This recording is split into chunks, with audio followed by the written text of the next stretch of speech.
शास्त्र कहते हैं कि हमारा जो भविष्य है वो उतना ही तय है जैसे एक गाय है और एक खूंटे से बंधी हुई है और उसकी एक रस्सी है।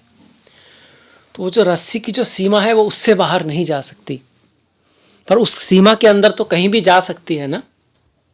जैसे एक बर्तन है और उसके अंदर पानी है और वो उबल रहा है, तो उसके अंदर जो कण हैं वो सारे, आप मान लो बहुत सारे कण हैं, तो करोड़ों लाखों आदमी मान लो आप ऐसे समझने के लिए, तो वो उस बाउंड्री को नहीं लांघ सकते। एक बाउंड्री है उनके भाग्य की, डेस्टिनी की, प्रारब्ध की, पर उस बाउंड्री के अंदर तो वो ऊपर नीचे जा सकते हैं ना। ये बात समझने की है, क्योंकि एक नए साल की शुरुआत हो रही है सभी के लिए, आपके लिए भी। तो उस बाउंड्री के अंदर हम कैसे ऊपर जा सकते हैं? सिर्फ अपने अंदर परिवर्तन करके, सिर्फ खुद के अंदर चमक लाकर, खुद के ऊपर काम करके। क्योंकि आज तक कोई भी ऐसा व्यक्ति नहीं हुआ जो दूसरों पे काम करके अपने आप को ऊपर लेके गया हो। जिसने अपने ऊपर काम किया है, जिसने अपने बारे में सोचा है, जिसने अपने अंदर सुधार किया है, फिर उसके पीछे दुनिया भी चली है, ये बात अलग है। मैं हूँ आपके साथ डॉक्टर दिलीप, और कन्या राशि के लिए जनवरी 2025 का राशिफल लेकर हाजिर हूँ। आपको नववर्ष की बहुत बहुत शुभकामनाएं। ये महीना आपके लिए कैसा रहेगा इसके बारे में बातें करेंगे। वर्ष फल भी है कन्या का, जिसमें हमने पूरे साल की बात की है, तो उसको ज़रूर देखिएगा। अब यहाँ पर देख लेते हैं जनवरी का महीना। देखिए जनवरी में बहुत ज़्यादा परिवर्तन तो नहीं है हमारे, मतलब साल तो ये बहुत विशेष है, ऐसा साल शायद ही कभी आए। 2025 ये मंगल का साल है। ये एक तरह से आप ये कह सकते हो कि भैया एक नया युग प्रारंभ हो रहा है, कलयुग समाप्त हो रहा है और एक अच्छे युग की तरफ हम जा रहे हैं। पर अच्छे युग से जाने से पहले भी एक ट्रांजिशन आता है ना, एक बदलाव आता है, एक चेंजेबल पीरियड आता है। वही एक चेंजेबल पीरियड ये है। पर सिर्फ अगर जनवरी की बात करते हैं, जनवरी के महीने की बात करते हैं, तो इसमें तो आपका सबसे जो परिवर्तन आएंगे, बुध का परिवर्तन आएगा सबसे पहले 4 जनवरी को। 4 जनवरी को बुध क्या होंगे, तृतीय भाव से चतुर्थ में आ जाएंगे आपके। बुध आपके राशि के स्वामी है, तो बहुत महत्वपूर्ण हो गया। राशि का स्वामी बदल रहा है। कन्या राशि और मिथुन राशि के स्वामी बुध होते हैं। तो अब तक तीसरे में थे। तीसरा भाव क्या, मेहनत, हार्डवर्क, एफर्ट ज़्यादा होता है, इसको बढ़ाता है।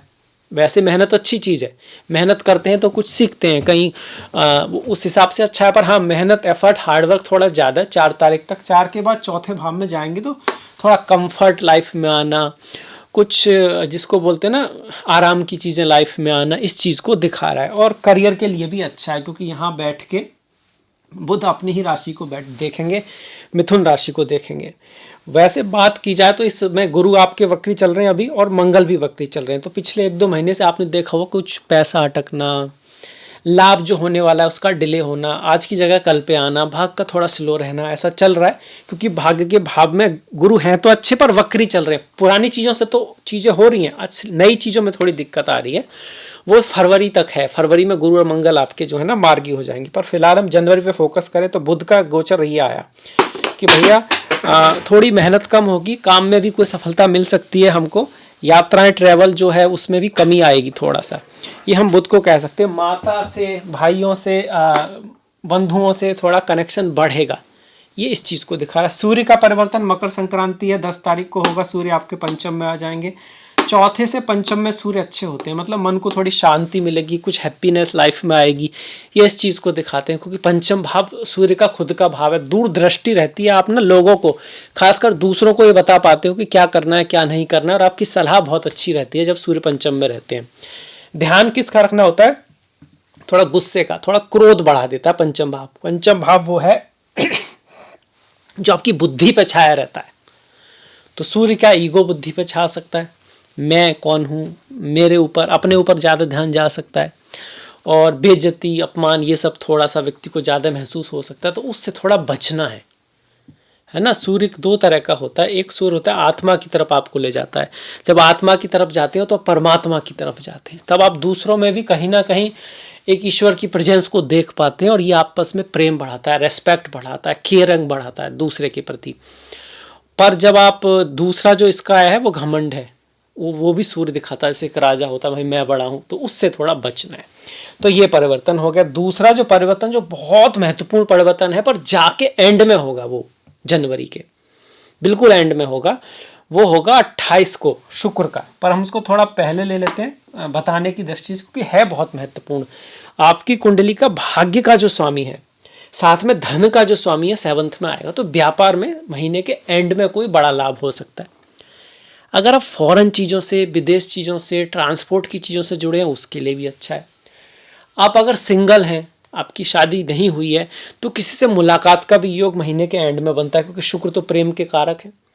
पर शुक्र जब मीन राशि में है और राहु के साथ में है, तो थोड़ा चरित्र का ध्यान रखना चाहिए, क्योंकि राहु तो भैया किसी नियम को मानते नहीं है। वो कहते हैं कि out of the box things सोचने के लिए अच्छा है। किसी फॉरेन, दूसरे कल्चर, दूसरे कास्ट के लोगों से आपको मिलवा सकते हैं। व्यापार बिजनेस में भी आप कहीं इंटरनेशनल चीज़ों से जुड़े हुए हैं तो बहुत बढ़िया। राहु की चीज़ में अगर टेक्नोलॉजी से जुड़े हुए हैं आप, मीडिया इंडस्ट्री भी राहु शुक्र को दिखाती है। सडन फेम, किसी का डांस, किसी का सिंग, गाना फेमस हो गया, कोई हीरोइन सडनली ना, रातों रात जिसको बोलते हैं ना फेम मिल जाना, उस चीज़ को दिखाते हैं। पर ऐसा नहीं सभी को रातों रात फेम मिलने वाली है। ये उनकी कुंडली में होगा जिनके जन्म पत्री में भी इस भाव में, 7th भाव में शुक्र राहु है। पर दूसरी चीज़ दिखाता है, अपने प्रीतम प्रेमिका, पति पत्नी से थोड़ा डिफरेंस ऑफ ओपिनियन हो जाना, शक हो जाना, जो बात नहीं है उसे लेकर आपस में अनबन हो जाना। अक्सर तो यही होता है, जो नहीं होता है उसी के ऊपर अनबन होती है। और जो नियम हम दूसरों पे लागू करते हैं वो अपने पे लागू नहीं करते। इसका कारण ये होता है, जैसे हम लोग कहीं बाहर जाएंगे तो कोई बात नहीं है, पर अगर हमारी बहन पत्नी बाहर जाएगी तो बात है, तो हम अलग कर लेते हैं एक दूसरे से। अपनी जो प्रॉब्लम है, जेन्युइन प्रॉब्लम है, उसका हम चाहते हैं कि दूसरे लोग उसको समझें, उसी तरह से लें। पर जब दूसरे की कोई जेन्युइन प्रॉब्लम हो तो हमको लगता है ऐसा है या नहीं है। तो प्यार में विश्वास बहुत ज़रूरी है, क्योंकि वो अगर नहीं है तो फिर भी नहीं है, पर अगर है तो फिर वो विश्वास है तो वो टिका है, नहीं तो नहीं टिका है। तो इस चीज़ का आप ध्यान रखेंगे। राहु के यहाँ पर होने के, 7th भाव में राहु होने से बिजनेस व्यापार में भी कोई सडन, मतलब धोखे में ना आए किसी चीज़ को। कई बार होता है लालच में कि बड़ा प्रॉफिट है, बड़ी चीज़ मिल रही है, तो पूरा करे भी नहीं, उसमें घुस गए, ऐसा नहीं करें। इस चीज़ का ध्यान रखें। शादी विवाह में भी थोड़ा देख के करें, जब तक राहु यहाँ पर चल रहा है। अब केतु तो ऐसे चल ही रहे हैं, बदलेंगे जाके आपके मई में बदलेंगे, तब तक केतु 1st भाव में है। स्पिरिचुअलिटी, अध्यात्म के लिए अच्छे हैं। आपको खुद को थोड़ा ध्यान देना है, अपने ऊपर ध्यान देना, मैं क्या कर रहा हूँ, कितना सही है। और स्पिरिचुअलिटी, अध्यात्म मतलब गीता, अष्टावक्र गीता, कुछ संतों से संबंधित चीज़ों में आप जितना इंटरेस्ट लेंगे उतना आपको केतु अच्छा रिजल्ट देगा। केतु जो है वो इंट्यूशन के कारक हैं। आपका व्यापार है, आपका बिजनेस है, आपका प्रेम है, आपका सर्विस है, आपका धन है, हर चीज़ में आपकी इंटेंशन कैसी है वो डिसाइड करेगी केतु आपका कितना रिजल्ट देते हैं। अगर आपकी इंटेंशन प्योर है, आप काम कोई भी हो उसके पीछे इंटेंशन क्या है। आप खाना बना रहे हैं तो आपकी इंटेंशन क्या है। आप एक्सरसाइज कर रहे हैं तो आपकी इंटेंशन क्या, आप अपने लिए कर रहे हैं, आप अपने परिवार के लिए कर रहे हैं, आप दुनिया के लिए कर रहे हैं, आप प्रोटेक्शन के लिए कर रहे हैं, क्या कर क्या रहे हैं, इंटेंशन क्या है आपकी। आप किसी की तारीफ कर रहे हैं तो आपकी इंटेंशन क्या है, वास्तव में उसकी तारीफ करने की है, उसके दिल को खुश करने की है, या आप उससे कोई काम निकालना चाहते हैं, उस काम निकालने की भी इंटेंशन क्या है। तो जिसकी इंटेंशन जितनी प्योर होंगी, जिसकी भावनाएं जितनी अच्छी होंगी, उसके थ्रू वो जो काम करेगा ना, वो उसके लिए केतु उसके लिए अच्छा काम करेंगे। केतु विनम्रता भी है। जितना आप ईगो में नहीं आओगे, जितना आप बातें दिल पे नहीं लोगे, जितना आप जैसे कहते नम्रता के साथ रहोगे। कोई जैसे गौतम बुद्ध की एक कहानी है जिसमें वो बैठे हुए थे और कोई व्यक्ति आया, पूरी पे नहीं जाएंगे, डिटेल हो जाएगा, उनके मुंह पे थूक के चला गया। तो उनके शिष्यों को बड़ा गुस्सा आया और कि भाई गौतम बुद्ध ने मतलब कोई आंसर नहीं किया, क्यों नहीं किया। फिर वो उस व्यक्ति को भी बड़ा अजीब लगा कि कैसा गौतम बुद्ध है, महाराज राजा थे ना, चले गए थे। तो उन्होंने उनसे यही क्वेश्चन पूछा कि अगर आपके यहाँ कोई लोग आते हैं, गिफ्ट लेकर आते हैं और आप उसको कबूल नहीं करते हैं तो क्या वो गिफ्ट किसका रहता है। वो उसी का रहता है। तो बस यही बात है कि आपने जो भी कहा वो आप ही के पास रह जाएगा, मेरे पास नहीं आएगा, मैं इसको कबूल नहीं करता। तो उसके फिर आंखों में आंसू आ गए, उसने महसूस किया कि कितने वो महान है ना। तो विनम्र होना, फालतू की बात पे एक्शन ना लेना, ये बात भगवान कृष्ण भी कहते हैं कि जब कोई ऐसी बात आती है, कोई काम है, क्रोध है, लोभ है, ईर्ष्या है, अहंकार है, इसकी वजह से आपकी माइंड में कुछ ऐसी बातें आती हैं तो तुरंत उनको कंट्रोल कर लेना चाहिए, देख लेना चाहिए, कंट्रोल नहीं देख लेना चाहिए। जब उसको आप समझ पाओगे तो वो चीज़ यहाँ पे असर नहीं करेंगी। ये भी केतु यहाँ पर कह रहे हैं, नज़र भी लगती है जब केतु अपने उसमें रहते हैं, तो किसी बात को ना होने से पहले ना कहें, जब हो जाए उसके बाद ही बताएं, वो भी ढिंढोरा ना पीटें। ये हो गया केतु का। मंगल, देखिए मंगल वक्री चल रहे हैं, बहुत अच्छे ग्रह नहीं है, लाभ के भाव में कुछ थोड़ा बहुत नुकसान अगर पिछले समय में हुआ है, कोई चीज़ें भाग्य की बनते बनते रुक गई हैं, तो वो फरवरी में जाके वो चीज़ें ठीक होने वाली हैं। फिर इस महीने तो इतना ही होगा, ये मंगल एकादश से ना दसम में आएंगे। दसम में जब भी मंगल आते हैं अच्छा ही है, बेकार नहीं है। बकरी है तो एक्शन जो है उसमें थोड़ा 2-3 बार हो सकता है, तो थोड़ा सोच समझ के चीज़ों को करें।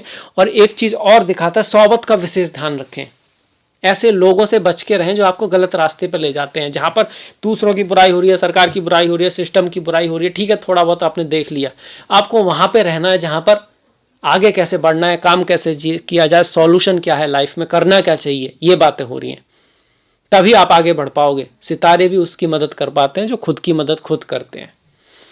अब आ जाते हैं मंगल। मंगल की दृष्टि देखिए पहले भाव पे आ रही, स्वास्थ्य का हल्का सा ध्यान रखें जनवरी में। अब ये नहीं कह सकते स्वास्थ्य के लिए बहुत ग्रेट महीना है, क्योंकि पहले भाव में केतु है, उस पर मंगल की दृष्टि है। घर, गाड़ी, भूमि, वाहन से संबंधित कोई इवेंट 21 तारीख के बाद हो सकता है, इसके भी योग यहाँ पर बने हुए हैं।